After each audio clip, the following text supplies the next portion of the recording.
আল্লাহ নবী রহমতের নবী উম্মতের কান্ডারি গুনাহগারের বন্ধু যখন মেয়েরা শরীরে গেলেন এক জায়গায় দেখলেন মানুষগুলো তাদের মাথা পাথরের মধ্যে মারে আর মাথার মস্তকগুলি বের হয়ে ছিদ্র বিদ্র হয়ে পড়ে যায় আবার গাদার চাইতে আরো ভয়ানক আওয়াজে চিৎকার মারে আল্লাহ নবী জিবরাইল আলাইহিস সালাতু ওয়াস সালামকে জিজ্ঞেস করলেন জিবরাইল রে এই মানুষের এরকম অবস্থা কেন পাথরের মধ্যে কেন মাথা মারে আর মাথার মস্তকগুলো ছিদ্র বিদ্র হইয়া টুকরা টুকরা হইয়া বিভিন্ন জায়গায় পড়ে যায় আল্লাহর জিবরাইল বলে নবী গো এইগুলো হলো আপনার উম্মত ওই কিসেমের উম্মত যারা পৃথিবীর জমিনে থাইকা তারা গীবত গায়া বেড়াইতো গীবত গাওয়ার কারণে ওই জায়গার মধ্যে আল্লাহ নবী নিজে চক্ষু মুবারক দিয়ে দেখলেন তাদের অপরাধের শাস্তি। আচ্ছা একটা কথা চিন্তা করেন, বান্দাকে পৃথিবীর জমিনে আমার আল্লাহ পাঠাইছেন, বান্দা যে গুনাহ করবে ওইটা আমার আল্লাহ জানে কিনা? গহিনে ডোব দিয়া রে মন গহিনে ডোব দিয়া আল্লাহর তামাশা দেখো যাই নামাজে বয়া জোরগণ কথা ঠিক কিনা? আজকে যদি আব্দুল হামিদ সাহেব নবীর প্রেমে নিজের জীবনকে বিলীন না করতেন, নবীর প্রেমের বাগান যদি না সাজাইতেন, গোটা আসামের মানুষ না আইয়া ওনার কদমে কোনোদিন পড়তেন না। জোরগণ পড়তেন কি? আরো জোরগণ পড়তেন কি? গীবত করে বাজান কোনো লাভ নাই। আপনি নিজে গীবত করবেন, নিজের আমলগুলো বরবাদ করে দিবেন, পিছনে সুখ দিগাইবেন, আমলগুলো বরবাদ করে দিবেন। আল্লাহ যারা দেয় বান্দা কোনোদিন শেষ করতে পারে কতক্ষণে পারে কি? ও ভাই ভালো করে লক্ষ্য করবেন, আমি বলছিলাম গোটা পৃথিবীর জমিনে 750 কোটির মতন মানুষ আল্লাহ পাক রব্বুল আলামিন পৃথিবীর জমিনে পাঠাইছে।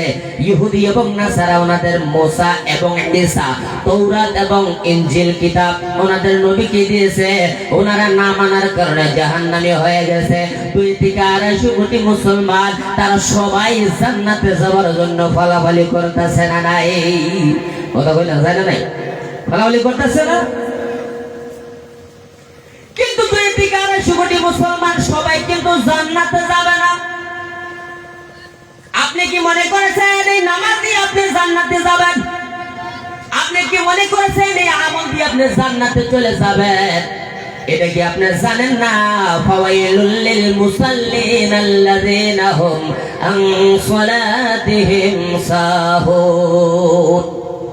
নামাজি নামাজ পড়তে পড়তে নামাজ নিয়ে জাহান্নামের মধ্যে চলে যাবে, আবার নামাজি ওই নামাজ দিয়ে জান্নাতের মধ্যে চলে যাবে। বাজান কোন নামাজি জাহান্নামের মধ্যে যাবে, আবার কোন নামাজি বাজান জান্নাতে যাবে? নামাজ কিন্তু একটাই, রাস্তা কিন্তু বাজান দুইটা।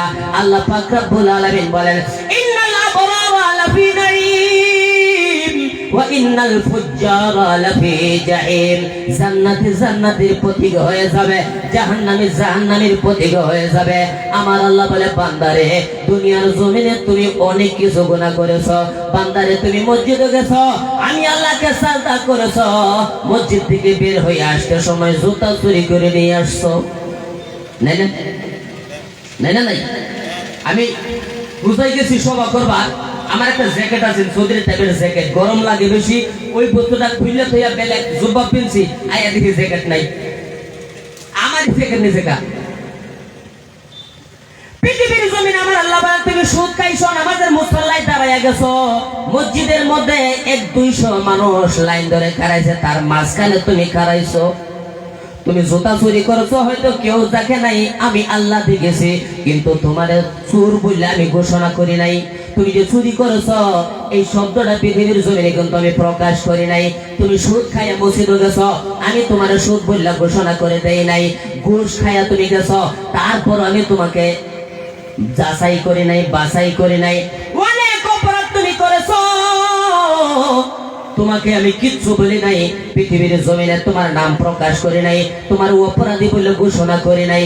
আমার আল্লাহ বলে বান্দারে হাসরের ময়দান আজকে কায়েম হয়ে গেছে। ওয়ামতাজুল ইয়াউমা আইয়ুহাল মুজরিমুন। আল্লাহু আকবার বলেন।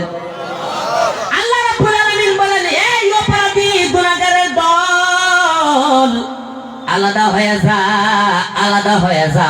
আজকে জান্নাতে জান্নাতের প্রতীক হয়ে যাবে, জাহান্নামী জাহান্নামীর প্রতীক হয়ে যাবে।